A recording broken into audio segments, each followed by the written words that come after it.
7 Fakta kecelakaan pesawat Sriwijaya RSJ-182, dari lokasi pencarian hingga profil pesawat. Oke, sebelum saya melanjutkan penjelasannya jangan lupa klik subscribe, like, dan komennya. Pesawat komersial Sriwijaya Air dengan kode penerbangan SJ-182 rute Jakarta-Pontianak jatuh di perairan Kepulauan Seribu, Sabtu, tanggal 9 Januari tahun 2021, siang.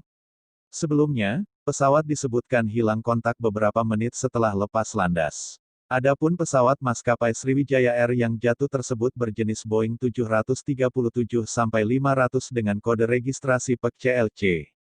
Berikut sejumlah rangkuman mengenai jatuhnya pesawat Sriwijaya RSJY-182.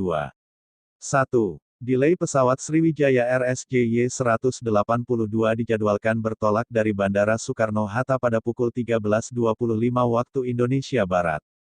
Namun, pesawat mengalami penundaan terbang, delay, dan baru mengudara pukul 14.36 waktu Indonesia Barat dengan pertimbangan cuaca. Dalam penerbangan ini, pesawat mengangkut 43 penumpang dewasa, 7 penumpang anak, 3 penumpang bayi, dan 12 kru.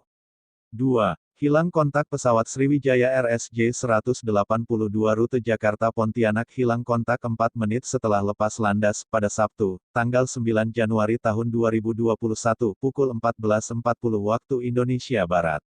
Menteri Perhubungan Budi Karya Sumadi menjelaskan, pesawat hilang dari radar dalam hitungan detik. Sebelum dinyatakan hilang kontak, pilot sempat meminta naik ke ketinggian 29.000 kaki. Pada pukul 14.37 waktu Indonesia Barat, kapten pesawat meminta naik ke ketinggian 29.000 feet ketinggian jelajah. Dinyatakan hilang kontak pada pukul 14.40 waktu Indonesia Barat, kata Budi dalam konferensi pers virtual dari Bandara Soekarno-Hatta, Sabtu malam.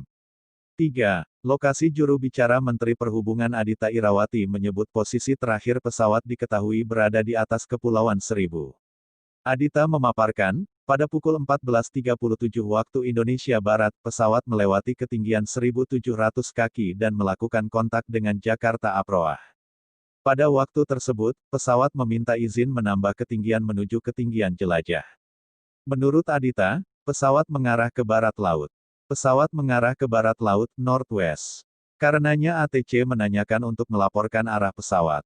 Namun, dalam hitungan detik, pesawat hilang dari layar radar, ujar Adhita.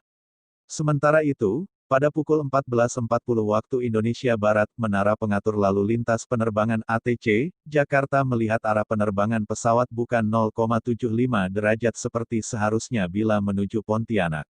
4. Upaya pencarian Deputi Bidang Operasi dan Kesiapsiagaan Badan SAR Nasional Maijen TNI, Mar. Bambang Suryowaji di kantor Basarnas menuturkan, pihaknya menerima kabar hilangnya pesawat pukul 14.55 waktu Indonesia Barat. Setelah itu, mulai pukul 17 waktu Indonesia Barat, upaya pencarian langsung digelar bersama oleh Basarnas, TNI, Polri, Kementerian Perhubungan, dan masyarakat di lokasi yang diduga sebagai titik terakhir pesawat terpantau radar. Proses pencarian korban dan puing pesawat Sriwijaya RSJY-182 dilakukan dengan melibatkan tim dan peralatan dari Kesatuan Penjagaan Laut dan Pantai KPLP, Kementerian Perhubungan, Badan SAR Nasional, Basarnas, TNI AL, dan Polisi Air. Setidaknya, 8 kapal Basarnas, 4 kapal perang milik TNI AL, dan 6 kapal Polair terlibat dalam upaya tersebut. Instruksi Presiden Jokowi melansir pemberitaan harian Kompas, tanggal 10 Januari tahun 2021, Presiden Joko Widodo juga telah menginstruksikan pengerahan segala upaya untuk mencari pesawat Sriwijaya RSJY-182.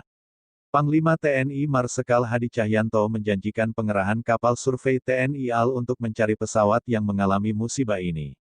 Kita kerahkan kapal survei hidrooseanografi yang dapat membantu penginderaan di bawah air selain berbagai jenis kapal dan personel TNI AL, ujar dia.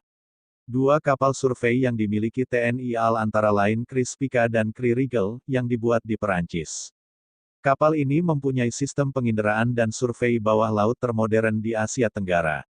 Selain itu, akan dikerahkan kekuatan dari Armada I dan Lantamal 3. Di antaranya Kri Teluk Gilimanuk, Kri Kurau, Kri Parang, Kri Teluk Cirebon, Kri Cipatdi, Kri Cucut, Kri Tenggiri, dan 2 Sea Reader Kopaska, serta 2 kapal tunda, yaitu TD Galunggung dan TD Malabar. 5. Penurunan ketinggian pesawat berdasarkan data Flight Radar 24, pesawat hilang kontak sekitar 4 menit setelah lepas landas. Penurunan ketinggian pesawat dari posisi jelajah hingga hilang dari radar terpantau sekitar setengah menit saja. Adapun serpihan yang diduga bagian dari pesawat Sriwijaya RSJY-182, ditemukan di sekitar perairan Kepulauan Seribu menjelang waktu maghrib, dan pesawat dipastikan jatuh. 6. Posko Bantuan Pemerintah dan Sriwijaya Air membuka posko dan kontak darurat bagi keluarga korban jatuhnya Sriwijaya RSJY-182. Posko di Bandara Soekarno-Hatta berada di Terminal 2D kedatangan bandara. Hotline untuk layanan keluarga penumpang dapat melalui 021 806 37817. Sementara itu, Sriwijaya Air membuka posko layanan di kantor perusahaan di Bandara Soekarno-Hatta dan di Pontianak. 7. Pesawat layak terbang. Pesawat yang digunakan dalam penerbangan ini ditenagai dua mesin CFM56-3C1 besutan CFMI, perusahaan milik bersama Safran Aircraft Engine dari Perancis dan GE Aviation dari Amerika Serikat.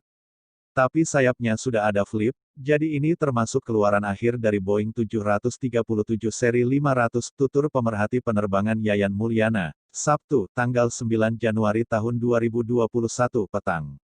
Pesawat belum masuk keluarga Boeing Next Generation, atau masih dari keluarga Boeing Classic. Kendati begitu, Yayan menambahkan bahwa kondisi pesawat masih sangat layak dan dipakai oleh banyak maskapai hingga hari ini. Pesawat Boeing 737-500 yang digunakan pada penerbangan ini, terbang perdana pada tanggal 13 Mei tahun 1994, dengan kapasitas maksimal 112 penumpang. Demikian 7 fakta jatuhnya pesawat Sriwijaya Air.